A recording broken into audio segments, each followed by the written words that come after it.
La fe cristiana no es una teoría ni una ideología. La fe cristiana es el camino para conocer y amar a una persona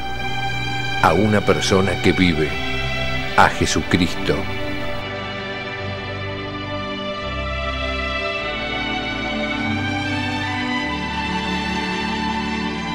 La fe cristiana, un curso del Instituto de Formación Teológica por Internet que quiere ayudarte a crecer en el amor a Jesús, nuestro Señor.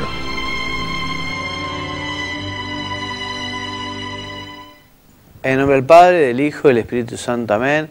Queridos amigos, nuevamente con ustedes, compartiendo este rato de formación, este rato de estudio, este tiempo en el que nos dedicamos a recordar temas importantes de la enseñanza de la Iglesia, temas que tienen que ver con nuestra fe. Y hoy veremos un tema importantísimo, hoy veremos nada más ni nada menos que lo que significó la pasión y muerte de Jesús en la cruz, ¿no? Cómo Él quiso redimirnos, cómo Dios quiso que el perdón del pecado original y de los hombres sea a través de Jesucristo que se hace hombre, de Jesucristo que muere en la cruz cargando con los pecados de los hombres. Algunas premisas que vale la pena recordar. Primero recordemos que Dios creó a Adán y Eva y creó y realizó toda la creación y todo gozaba de un concierto y una armonía que eran maravillosos, ¿no? Entra en el hombre y en la creación el desorden con el pecado. El pecado realmente rompe esa armonía, rompe el trato con Dios, incluso entra la muerte en el mundo. Dios había creado a Adán y Eva para que no murieran, pero por el pecado original cayeron en la tentación del demonio, que quiso que se hicieran como Dios, eso les dijo, les mintió. Y así el hombre, por soberbia, quiere hacerse como Dios, se rebela contra Dios, desobedece a Dios, ¿no? Entonces, junto con el pecado original, entra, digamos, el mal en el mundo y en la creación, ¿no? Entonces, el hombre que antes del pecado tenía puesto, en fin, su norte, su meta, su fin, sus deseos justamente en Dios, ¿no? Y en lo que Dios había querido, después del pecado comienza a fijarse metas falsas y fines terrenos, ¿no? La venida de Jesucristo tiene como fin principal volver a reimplantar ese orden, ese proyecto inicial de Dios, a restaurar esa profunda herida que tiene el hombre, porque se separó de Dios, le rechazó a Dios, le dio la espalda a Dios y se abrió allí una brecha en la cual el hombre además no podía acceder a la bienaventuranza eterna del cielo, ¿no? Entonces Jesucristo se hace hombre para justamente pedir perdón en nombre de los hombres y así alcanzar el perdón de Dios y poder recuperar para el hombre la bienaventuranza eterna, el cielo. Jesús, verdadera cabeza del género humano, asumió toda la realidad humana degradada por el pecado, la hizo suya y la ofreció filialmente al Padre. Jesús así restituyó la situación humana a su verdadero sentido en dependencia de Dios Padre. Por eso toda la vida de Cristo tiene esta finalidad, este objetivo salvador. La finalidad entonces propia del misterio de la cruz es cancelar el pecado, es que se perdone ese pecado. O sea, hemos dicho, si no lo hemos dicho, lo decimos ahora, que Dios no tenía ninguna obligación de perdonar, ¿no? El pecado de Adán y Eva. Y perdonando tampoco tenía ninguna obligación de que fuera de esta manera, o sea, enviando al Verbo, a la segunda persona de la Santísima Trinidad, al mundo para que se haga hombre y para que padezca y muera en la cruz. Sin embargo, Dios quiso que fuera de esta manera, que fue una manera maravillosa. Santo Tomás narra toda una lista de razones de conveniencia para demostrar cómo efectivamente esta fue la mejor manera que existe para que el hombre fuera perdonado en sus pecados, ¿no? Entonces el objetivo del plan de Dios es justamente que vuelva a haber esa unión, que los hombres puedan volver a ser hijos de Dios, hijos en el Hijo, hijos en el Verbo, hijos en nuestro Salvador. Jesús así cancela el pecado del mundo cargándolo sobre sus propios hombros. Todos los pecados de los hombres, recordamos a Jesús en el huerto de los olivos, en Getsemaní, ¿no?, sudando sangre, previendo lo que iba a suceder. Y aquello que sucedió en la cruz, en la cual el pobre Jesús, ¿no?, realmente fue castigado de una manera tremenda, sufrió como nadie ha sufrido en la historia de la humanidad, porque además tenía Jesucristo una perfecta sensibilidad, una sensibilidad que nadie tuvo, porque era perfecto hombre, sufrió tanto en sus sentidos internos como en sus sentidos externos, quizás los sentidos internos incluso más, ¿no?, porque, en fin, sabiendo que lo habían abandonado sus seres queridos, que lo había traicionado Judas, en fin, todo aquello era un dolor tremendo, ¿no? Y ese dolor tremendo nos ayuda a ver lo que es la dimensión y la gravedad del pecado. Nosotros que a veces nos acostumbramos a nuestras faltas, a nuestras imperfecciones, a nuestros pecados, nos puede venir bien meditar un poco la pasión del Señor, meditar el Vía Crucis, leer el Evangelio y ver lo que supuso el pecado, ¿no? O sea, el pecado llevó a que Jesucristo pagara de esta manera tan impresionante, que es muriendo en la cruz. Entonces repetimos, Jesucristo cargó con nuestros pecados. Él no tuvo ningún pecado tuvo Jesucristo, pero cargó con todos los pecados de los hombres de la humanidad entera, de toda la historia de la humanidad. Todos somos responsables de la muerte de Jesucristo, no solo los judíos y romanos del siglo I que lo colgaron allí en la cruz, todos los hombres, tampoco solo Adán y Eva, todos los hombres. Proféticamente Isaías nos narra, unos cuantos siglos antes, cómo sería esa muerte de Jesús en la cruz, y dice en su capítulo 53 que Jesús, en fin, sin nombrarlo, se humilló y no abrió boca, como un cordero fue llevado al matadero y no abrió la boca, como oveja muda ante los esquiladores. Este cordero sin mancha aceptó libremente los sufrimientos físicos y morales impuestos por la injusticia de los pecadores. Y en ella asumió todos los pecados de los hombres, todas las ofensas hechas a Dios. Por eso, cada agravio, repetimos, es de algún modo causa de la muerte de Cristo. Jesús cargó con todos los pecados de los hombres. De esta manera, con su entrega, alcanzó la redención, alcanzó el perdón.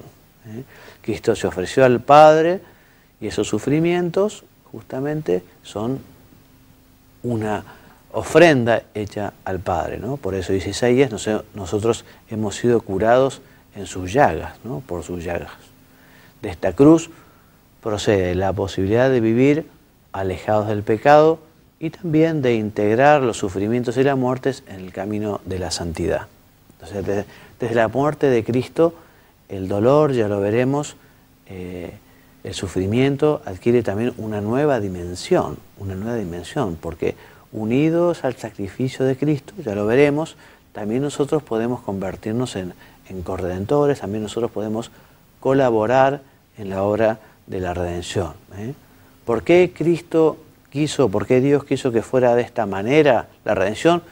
Es un misterio, digamos, ¿no? Pero lo decíamos, hay muchísimas razones de conveniencia para que Dios eligiera este modo. Punto 2. La cruz revela la misericordia y la justicia de Dios en Jesucristo. Entonces repetimos, Dios quiso salvar el mundo por el camino de la cruz. Esta cruz es fruto del amor de Dios ante el pecado de los hombres. Dios, repetimos, quiso enviar a su Hijo para que realizara la salvación de los hombres con el sacrificio de su propia vida. Por eso decimos que la cruz revela la misericordia de Dios y la justicia de Dios. La misericordia porque el Padre envió a su Hijo tan amado, tan querido, o sea, tanto que quiso Dios a los hombres, tan grande es su misericordia que nos da a su Hijo.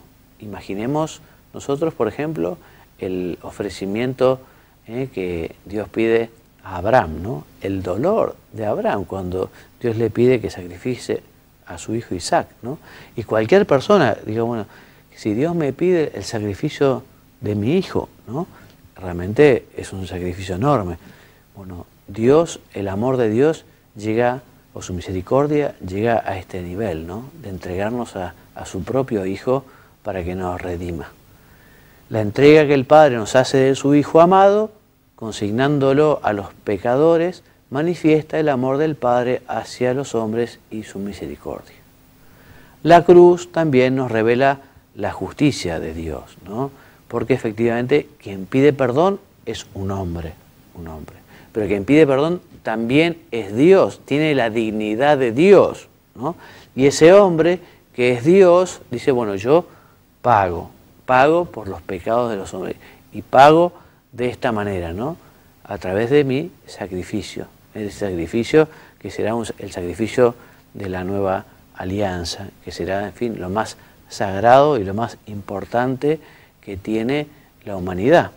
Ya en el pregón pascual se reza y se dice, oh feliz culpa, hablando de la culpa de Adán y Eva, ¿no? Oh feliz culpa que nos mereció tan grande Redentor, ¿no? O sea que efectivamente el pecado de Adán y Eva fue un pecado muy triste, un pecado gravísimo, pero bueno, este pecado tuvo como consecuencia el don de la salvación, el que el Padre nos haya enviado al Hijo, el que el Hijo haya querido tomar sobre sí nuestros pecados y nos haya redimido en la cruz.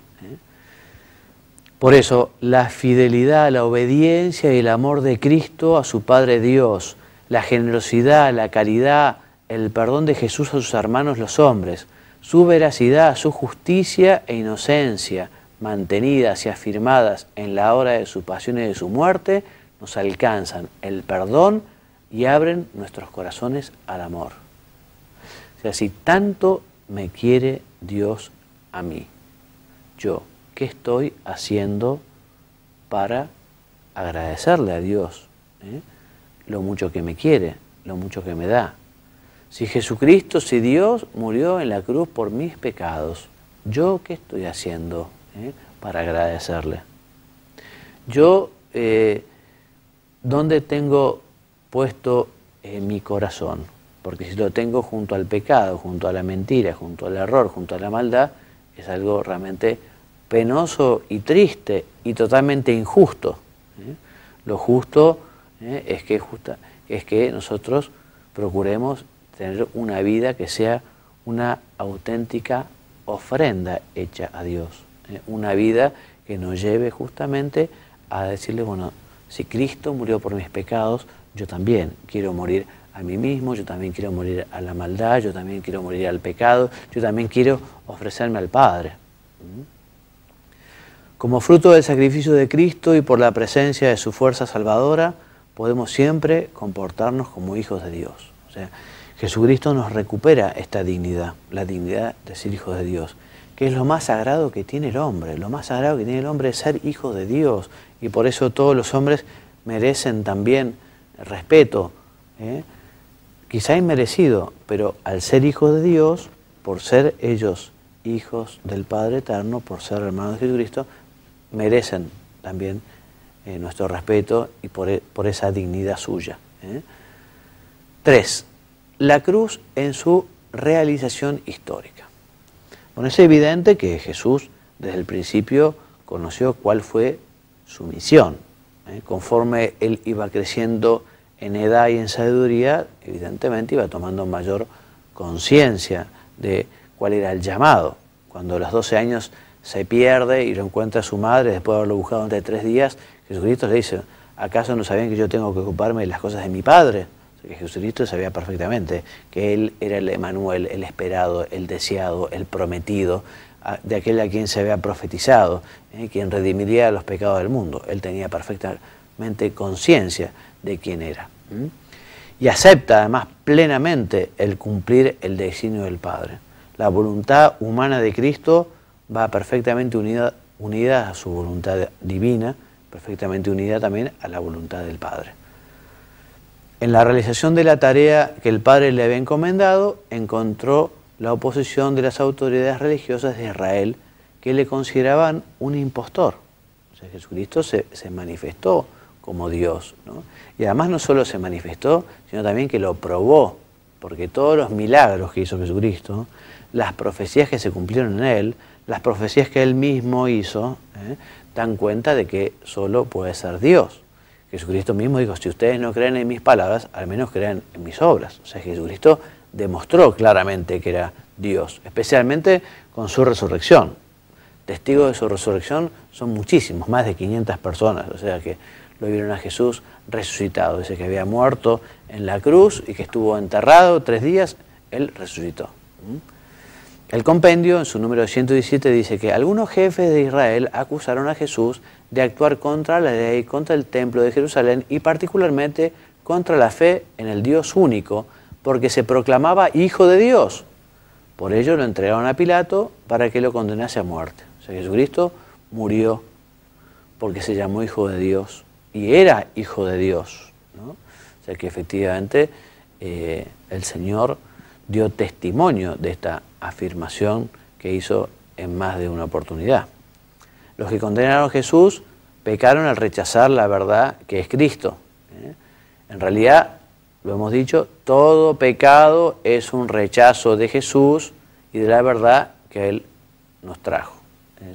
Jesucristo muere por todos los hombres, por todos los pecadores, desde Adán y Eva al principio hasta el último, al final de los tiempos.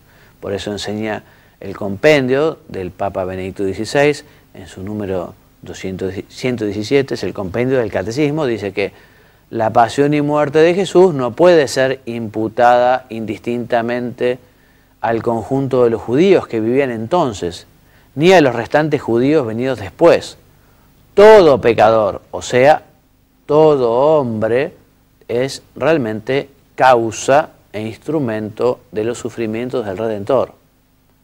Y aún más gravemente son culpables aquellos que más frecuentemente caen en pecado y se deleitan en los vicios, sobre todo si son cristianos.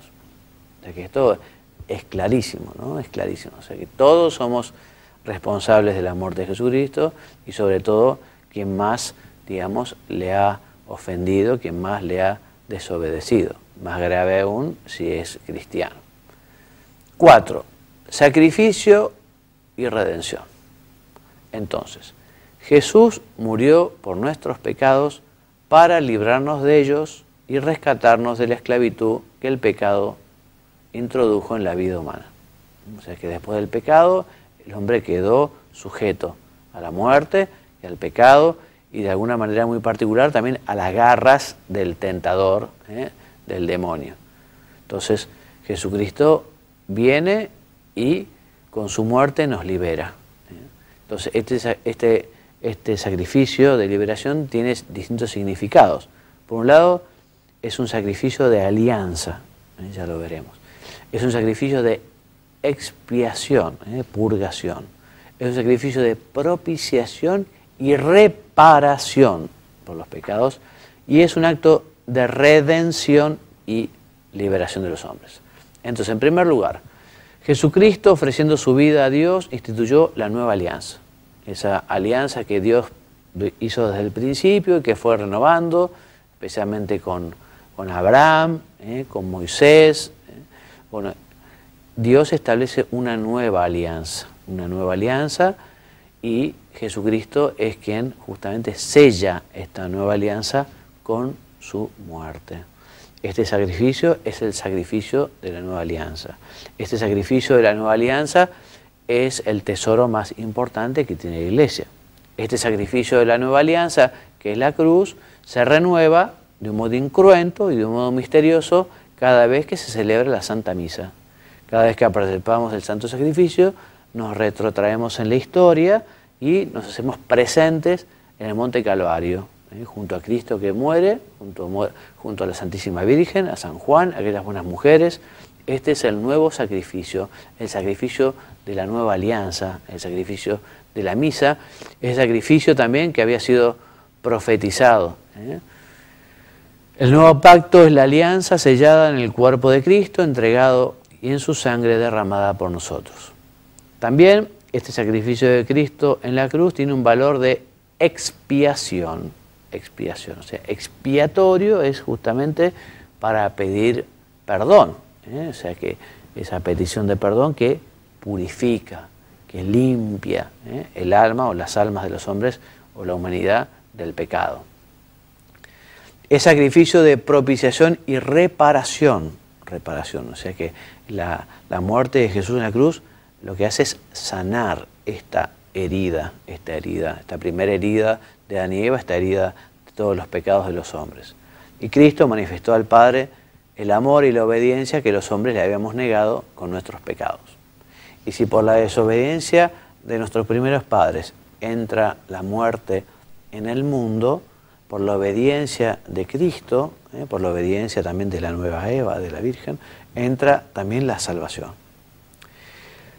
La cruz de Cristo es acto de redención y liberación, porque nosotros, gracias a la muerte redentora de Cristo, nos hemos liberado del pecado, nos hemos liberado de la culpa, porque efectivamente ya con la muerte de Cristo podemos acceder al reino de los cielos, a la bienaventuranza eterna.